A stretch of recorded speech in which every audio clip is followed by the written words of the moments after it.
my wife and I got married in the Church of the Little Flower in Coral Gables, Florida in 2017. We invited all of our close friends and family, including the family that neither of us really liked, because that's just what you're supposed to do. My wife Allie has this estranged aunt Chelsea that no one in her family is really close with. She used to have serious drug problems. It spiraled her down a path that just led to a rift between her and the rest of the family.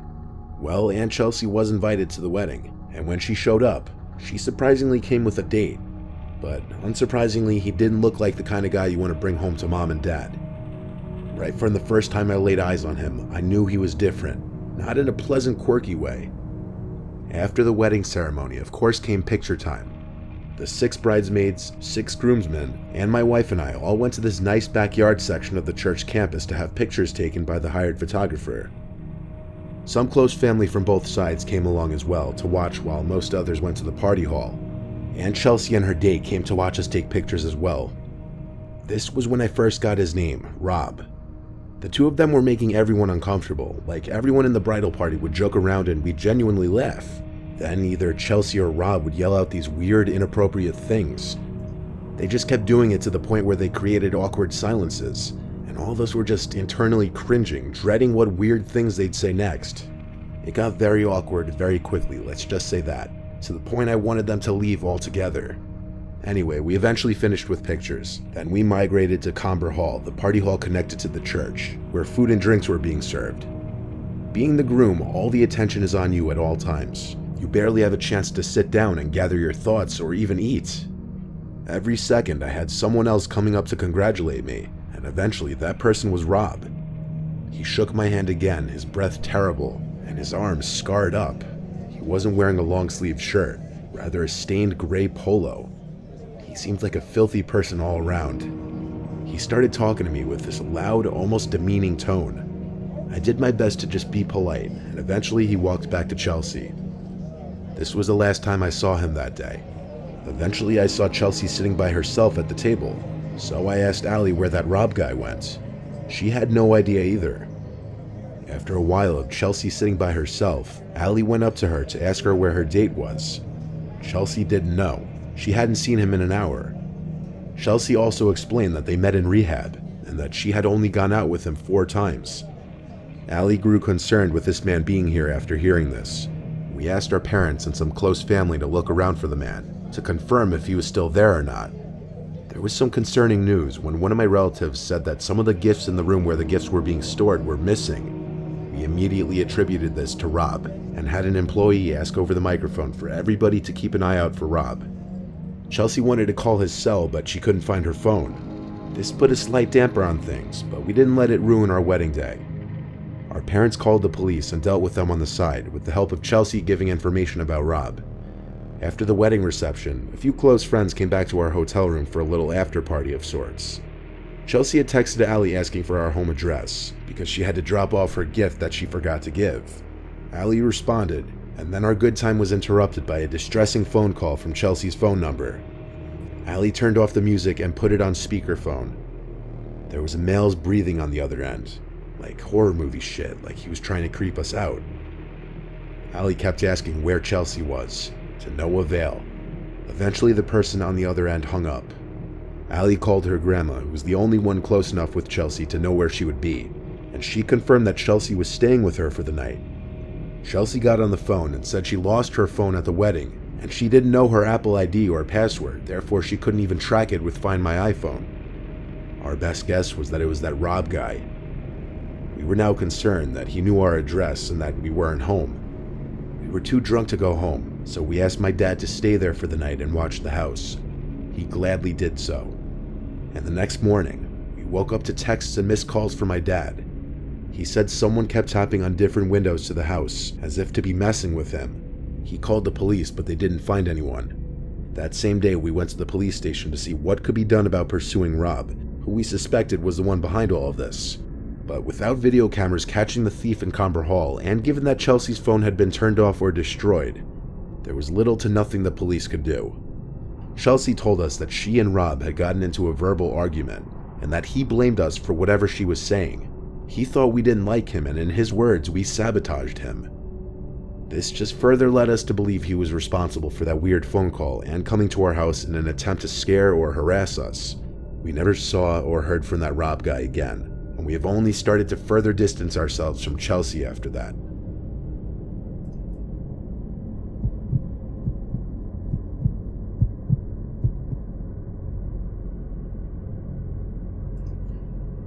I had a pretty low-key beach wedding, mostly just family and friends. My wife, who I'll just call Trisha, invited more people than me for sure. She even invited her ex-boyfriend Kyle. I didn't know exactly how I felt about that at the time, but I acted accepting and fine with it because I knew they remained close friends. There were about 75 people at the wedding ceremony, including Kyle. I didn't pay it much mind the day of the wedding because it was such a big day and my mind was obviously racing. Kyle was friendly to me, but throughout the wedding reception, I noticed Kyle would constantly be talking to Trisha, and when he wasn't talking to her, he'd be looking in her general direction. I mean, Trisha and I were married now. It's not like he had any shot at all. So at the time, I started to think maybe I was just being a little too paranoid, even if it was slightly annoying. Kyle came alone to the wedding though, which I thought was just a tad weird that he didn't bring a date. My wife and I stayed in a fancy waterfront hotel that night, and the next day we went back home. A couple people who didn't make the wedding came by the house to congratulate us and drop off gifts. Surprisingly, Kyle stopped by as well. Trisha and I had recently moved into a new house together, and Kyle claimed to have stopped by to check out our new place and to drop off his gift that he didn't get to give us yesterday. He handed us, well, Trisha specifically, an envelope and a little foot-long teddy bear holding a heart. On the heart was our initials, which I actually found to be a nice, thoughtful gift. We gave Kyle a tour of the house and he stayed for a beer, but after that he said he'd better get going and congratulated us once more before leaving. Inside the envelope was a card containing $100. As nice as I thought the gifts were, I still believed he had some serious feelings for Trisha, and I asked her to ease back on the friendship a bit. She couldn't see what I saw though, apparently. She swore up and down that they were just very close friends and that there were no feelings left on either side. Trisha put the teddy bear next to some of the other gifts on our dressers. While my wife and I were in bed together having a romantic moment, I stopped her when I heard this weird noise. I couldn't put my finger on what it was, but it sounded like a small electrical component. I looked around for my phone and found it was on my nightstand. I chalked it up to being a vibration from a text notification. Like half an hour later, laying in bed with the light off, I once again brought up Kyle, asking if he'd texted her since the day before. She said he has, and I got a little annoyed. I repeated myself, saying I don't want her talking to him anymore. She got a little mad at me for accusing her of being interested in him at all. I assured her he was still interested in her. Why else would he stick around in his ex's life like this? She got back at me with her assurance that she doesn't view him romantically at all, that she's no longer attracted to him, and that she broke up with him for a reason. She followed this with she will ease back on her contact with him. I apologized for coming at her like that, and we went to sleep. The next day, when I got home from work, Trisha exclaimed that Kyle randomly blocked her on Instagram, and when she texted him asking what's wrong, he replied, "What do you care? I heard the things you said." When she tried texting back asking what he was talking about, she saw that he blocked her number now too. I wondered if maybe she butt-dialed him on her phone while we had that conversation the previous night. But when she checked her call history, his name wasn't there. I wasn't angry though. Him blocking her meant I was right. He did still have feelings, and now he'd be gone. That night while in bed, we talked about it some more. Then I heard the little electronic vibrating sound again. I looked at the teddy bear on the dresser. Then I got up and went to pick it up, and my heart dropped. I grabbed a knife from the kitchen and started to tear the bear open. Trisha realized it immediately too. The inside of the bear's head was a square electrical component wired to what was very obviously a camera behind the left eye and a microphone box wired to the left ear. This was connected to some kind of Bluetooth device that would probably allow a phone to send and receive data. We went to the police that night with the teddy bear and filed a police report. We then hired a lawyer and pressed charges against Kyle for invasion of privacy, and the judge ruled in our favor and required Kyle to pay us $15,000 each. Trisha also got a restraining order against him, and that was the end of him in our lives. Though we still do sometimes worry that he may pay us an unexpected visit. If he was crazy enough to wire a teddy bear to spy on us and possibly watch us in bed together, who knows how far someone like that is capable of going.